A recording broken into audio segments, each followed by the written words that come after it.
여러분 안녕하세요. 찾아가는 새벽기도 시카고 예수사랑교회 조선영 목사입니다. 오늘도 어김없이 찾아오시는 주님의 은혜와 평강이 저와 여러분의 삶에 종일 풍성하기를 기도합니다. 찾아가는 새벽기도는 기쁨의 언덕으로 라는 연합감리교회 말씀 묵상집을 본문으로 사용하고 있습니다. 오늘 말씀은 여호수아 18장 1절에서 6절까지 말씀입니다. 제가 읽어드리죠. 이스라엘 자손의 온 회중이 실로에 모여서 거기에 회막을 세웠으며 그 땅은 그들 앞에서 돌아와 정복되었더라. 그러나 이스라엘 자손 중에 그 기업의 분배를 받지 못한 자가 아직도 7지파라.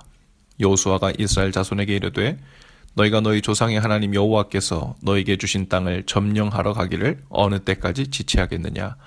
너희는 각 지파에 3사람씩 선정하라. 내가 그들을 보내리니 그들은 일어나서 그 땅에 두루 다니며 그들의 기업에 따라 그 땅을 그려가지고 내게로 돌아올 것이라. 그들이 그 땅을 7부분으로 나누되 유다는 남쪽 자기 지역에 있고 요셉의 족속은 북쪽에 있는 그들의 지역에 있으니 그 땅을 7부분으로 그려서 이곳 내게로 가져오라. 그러면 내가 여기서 너희를 위하여 우리 하나님 여호와 앞에서 제비를 뽑으리라. 아멘. 오늘 본문은 가나안 땅에 들어와 살고 있으면서도 아직 땅을 분배받지 않고 정착하지 않은 남은 7지파에 대한 이야기입니다. 여호수아는 그들에게 스스로 정착할 곳을 얻지 않으려고 하고 있다고 나무라고 있죠. 3절입니다. 너희가 너희 조상의 여호와께서 너희에게 주신 땅을 점령하러 가기를 어느 때까지 지체하겠느냐. 그런데 이 7지파는 땅을 분배받지도 못했고 그래서 그 땅에 아직 정착한 것도 아니었지만 그 상태에 아주 만족해 있었습니다. 그들은 백성들이 함께 싸워 탈취한 성읍들과 전리품들이 있었고 그것은 당장 먹고 살기에는 넉넉해 보였던 거죠. 그래서 장래에 대한 생각은 잊고 있었습니다. 약속의 땅을 분배받아 정착해야 한다는 약속의 말씀도 잊었죠. 또 그 땅을 취하기 위해 전쟁을 벌여야 하는 일이 귀찮고 싫었기도 했을 것입니다. 그래서 여호수아는 각 지파마다 3사람씩 뽑아 보내라고 합니다. 그리고 그들이 땅을 두루 다니면서 그들의 기업에 따라 지도를 그려서 오면 그것을 가지고 하나님 앞에서 제비를 뽑아 유업으로 주겠다고 하지요. 남은 이 7지파는 나태했고 유업을 받을 땅을 취하는 일에 꿈을 거렸습니다. 이미 가나안 땅에 발을 들여놓고 살고 있으니 이젠 급할 것 없다는 태도였는지도 모르죠. 또 전리품으로 당장 사는 데는 지장이 없으니 힘을 들여 정복전쟁을 하고 유업을 취하는 일을 하고 싶지 않았는지도 모릅니다. 하나님께서 은혜로 귀한 땅, 약속의 땅을 이미 주셨지만 그것을 실제로 취하는 일에 있어서 7지파는 게을렀습니다. 그들은 하늘로부터 주어진 약속의 말씀을 붙들고 살고 있던 것이 아니라 그저 눈에 보이는 편안함과 살만한 형편에 의지해서 가나안 땅에서의 삶을 일구려고 하고 있었던 거죠. 그들을 향한 여호수아의 책망은 바로 하나님의 책망이었습니다. 어쩌면 오늘날 적지 않은 그리스도인들이 신앙생활하는 모습이 마치 이 7지파의 모습과 흡사해 보입니다. 예수님 믿고 세례는 받았고 교회에 등록된 교인이 되었다는 것이 외견상으로는 이미 하나님의 자녀가 되어 영적인 가나안 땅에 들어와 살고 있는 것처럼 안정감을 줄 수 있죠. 그러나 각 사람에게 분배해 주신 땅에서 하나님의 나라를 일구며 사는 일, 즉 영적으로 하나님 앞에서 정착하는 일에는 관심이 없어 보이는 사람들이 많습니다.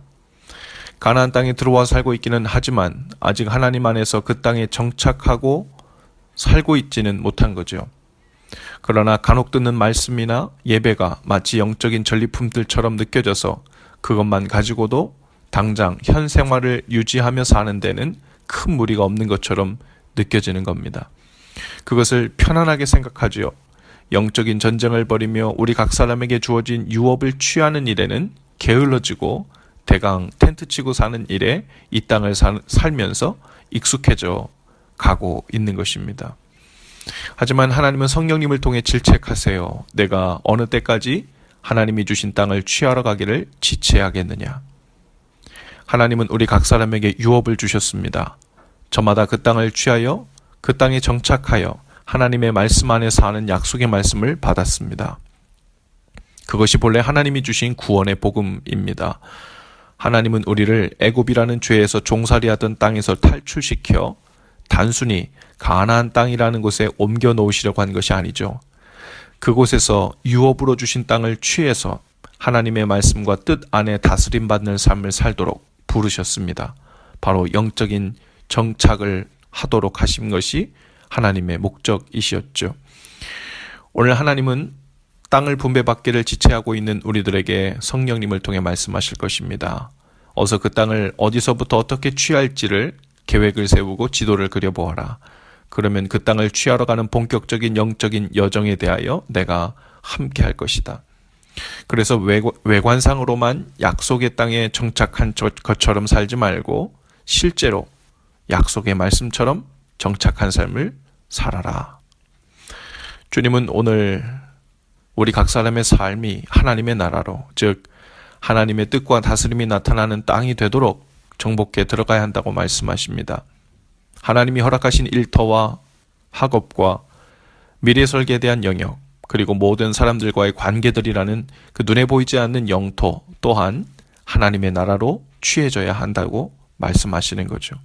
또 가정을 하나님의 다스림으로 충만한 믿음의 가정으로 만드는 영적인 정복 전쟁을 취해야 한다고 말씀하십니다. 그 유업들을 위해 더 이상 지체하지 말고 취해 들어가야 되는 삶이 이제 시작돼야 된다는 말씀입니다.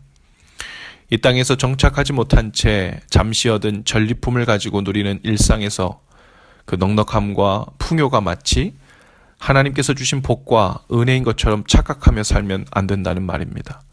우리에게 주어진 모든 삶의 지경 안에서 하나님의 말씀에 뿌리를 받고 하나님의 나라로 기경하며 정복해 나가는 영적인 삶이 될 때 비로소 우리는 약속의 땅을 취할 뿐 아니라 진정으로 누리는 삶으로 들어가게 되죠. 오늘 하루 주님이 주시는 그 마음으로 영적으로 기경하고 취해야 할 땅이 어디인지 깨닫는 마음이 있기를 바랍니다. 또한 이미 그 땅을 취하기 위해 걸음을 떼신 분들은 주님의 선하신 인도하심으로 인해 그 지경에서 하나님 안에 진정으로 정착되는 은혜가 있기를 주님의 이름으로 축복합니다. 기도합시다. 주님, 우리로 이 땅의 탈취물과 전리품을 가지고 호사를 누리며 사는 일에 정신이 빼앗겨 주님이 주신 영적인 유업을 취하는 일에 게을러지지 않게 하옵소서. 하나님의 말씀과 뜻을 향해 자리 잡지 못한 우리의 삶의 모든 영역이 아직 정착되지 않은 가나안 땅임을 기억하게 하시고 우리 삶의 모든 영역을 주님 앞으로 가지고 나와 그 땅을 영적으로 취하는 삶에 들어가게 하옵소서. 어디서부터 어떻게 시작해야 할지, 그리고 그것을 취하는 일에 부담을 갖고 두려운 마음이 들 때마다 성령님 앞서 행해 주셔서 이 거룩한 여정을 시작하고 계속하고 또 마칠 수 있도록 인도해 주옵소서. 예수님 이름으로 기도합니다. 아멘. 여러분, 오늘도 예수 사랑으로 화이팅입니다. 내일 아침에 다시 찾아뵙지요.